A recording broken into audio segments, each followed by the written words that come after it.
Hello guys, అందరికీ నమస్తే. Welcome to my channel Teju Naidu. ఈరోజు మేము సూర్యనారాయణమూర్తి టెంపుల్కి వెళ్తున్నాము. మధ్యలో మంచిగా కొబ్బరి నీళ్ళు తీసుకుంటూ హ్యాపీగా జర్నీ చేస్తున్నామండి. ఎందుకంటే మనకి కంప్లీట్గా టెంపుల్ అనేది 12 to 12:30 వరకు కూడా ఓపెన్ చేసి ఉంటుందని కొంచెం ఫాస్ట్గా వెళ్ళడం జరుగుతుంది.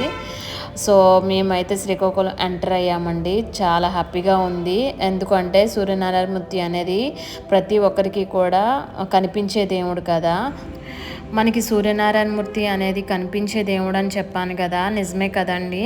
ఎందుకంటే మన పూర్వం రోజుల్లో మా నాన్నమ్మ, అమ్మమ్మ, తాతయ్య వీళ్ళందరూ కూడా నిండి కడవ నీళ్ళతో కంప్లీట్గా ఏం చేస్తారు, ప్రతిరోజు కూడా సూర్యనారాయణమూర్తికి దండం పెట్టుకునే డే స్టార్ట్ చేస్తారు కదా. అలాగే నేను ఈరోజు సేమ్ వాళ్ళలాగే వాళ్ళని చూస్తూ ఉండేదాన్ని. సో నేను మంచిగా నేను కూడా అలా దండం పెట్టుకున్నాను. పెట్టుకున్న తర్వాత నేను ఏదైతే చేశానో మా హస్బెండ్కి కూడా అదే చేయమని చెప్పాను. ఎందుకంటే నానమ్మ అమ్మమ్మ వాళ్ళు చేసింది కూడా మనం చేస్తే బాగా జరుగుతుంది కదా.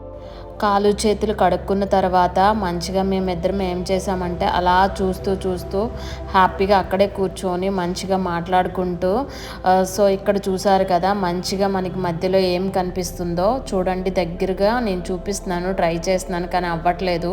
ఏదో కూర్చున్నాము, అలా చూసాము గరుకమంతుడిని. చూసిన తర్వాత ప్రశాంతంగా అనిపించింది.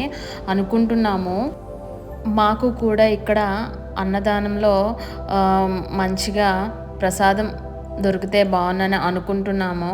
అనుకున్న సమయంలో హ్యాపీగా మాకు కూడా దొరికింది.